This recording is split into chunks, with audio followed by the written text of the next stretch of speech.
ಪೂರ್ತಿ ಮುಳಬಾಗಿಲು ತಾಲೂಕು ಒಂದಾಗಿದ್ದಾಗ ನಾನು ನಿರ್ದೇಶಕನಾಗಿ ಕೆಲಸ ಮಾಡಿದಂಥವ್ನು.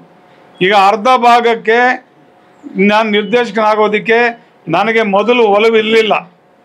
ಆದರೆ ಏನು ಒಂದು ಕೂಟ ಕಟ್ಕೊಂಡು ಷಡ್ಯಂತ್ರ ಮಾಡಿ ನನ್ನನ್ನು ಶತಾಯ ಗತಾಯ ಸೋಲಿಸಲೇಬೇಕು ಅಲ್ಲ, ಅಥವಾ ನಾನು ನಿಂತ್ಕೋಬಾರ್ದು ಅನ್ನೋ ಒಂದು ದೃಷ್ಟಿನ ಇಟ್ಕೊಂಡು ಮಾನ್ಯ ಶಾಸಕರಾದಂಥ ನಂಜೇಗೌಡರು, ಕೊತ್ತೂರು ಮಂಜುನಾಥ್ ಅವರು, ಕೋಲಾರ ಶಾಸಕರು ಇವರು, ಕೊತ್ತೂರು ಮಂಜುನಾಥ್ ಅವರು ಮತ್ತು ಅನಿಲ್ ಕುಮಾರ್ ಅವರು, ಇದ್ರ ಜೊತೆಗೆ ದಿವಂಗತ ನೀಲಕಂಠೇಗೌಡರು, ಇವರೆಲ್ಲ ಕೂಡ ಕ್ಷೇತ್ರನ ಚಿತ್ರ ಮಾಡಿದ್ರು.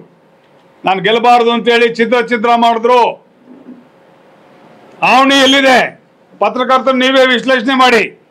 ಆವಣಿ ಎಲ್ಲಿದೆ, ಬಲ್ಲ ಎಲ್ಲಿದೆ, ಅದನ್ನು ತೆಗೆದು ಹೆಬ್ಬಣಿಗೆ ಹಾಕ್ತಾರೆ.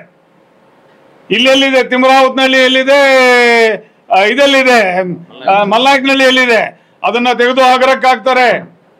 ಯಾಕೆ ಕಣ್ ಕಾಣಲ್ವಾ ಇವ್ರಿಗೇನು ಏನು ಬಂದಿದೆ ರೋಗ? ಯಾಕೆ ಆ ರೀತಿ ತಾರತಮ್ಯ ಮಾಡಿದ್ರು? ಈ ತಾರತಮ್ಯ ಮಾಡಿ ಶತಾಯ ಗತಾಯ ನಾಗರಾಜನ್ನ ಸೋಲಿಸಬೇಕು ಅನ್ನೋ ಒಂದು ತೀರ್ಮಾನ ಮಾಡಿದ್ರು. ಯಾವಾಗ ತೀರ್ಮಾನ ಮಾಡಿದ್ರೋ ಆವಾಗ ನಾನು ಚುನಾವಣೆಗೆ ನಿಂತ್ಕೋಬೇಕು ಅನ್ನೋ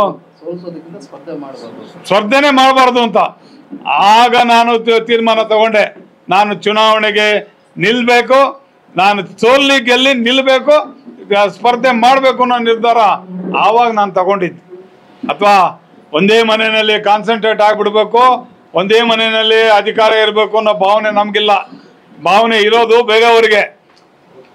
ಜಯಸಿಂಹ ಕೃಷ್ಣಪ್ಪ ಅವರು 8 ಸಾರಿ ಗೆದ್ದಿದ್ದಾರೆ. ಅದು ಕಣ್ಣಿಗೆ ಕಾಣಲ್ವಾ? 8 ಸಾರಿ ಗೆದ್ದಿರೋದು. ಇದೇ ನಂಜೇಗೌಡರು ಈಗ 3ನೇ ಬಾರಿ. ಅದು ಕಾಣಲ್ವಾ?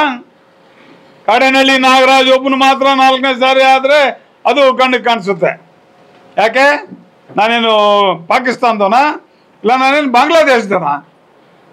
ನಾನು ಇದೇ ಮುಳಬಾಗಿಲು ತಾಲೂಕಿನವನು, ಕಾಡೇನಹಳ್ಳಿಯಲ್ಲಿ ಹುಟ್ಟಿರೋನು ನಾನು ಕೂಡ. ಈ ಒಂದು ಸಂದರ್ಭದಲ್ಲಿ ನಾನು ಚುನಾವಣೆಗೆ ನಿಲ್ಲಬೇಕಾದಂಥ ಒಂದು ಇದಾದ ಕಾರಣ ಇದು.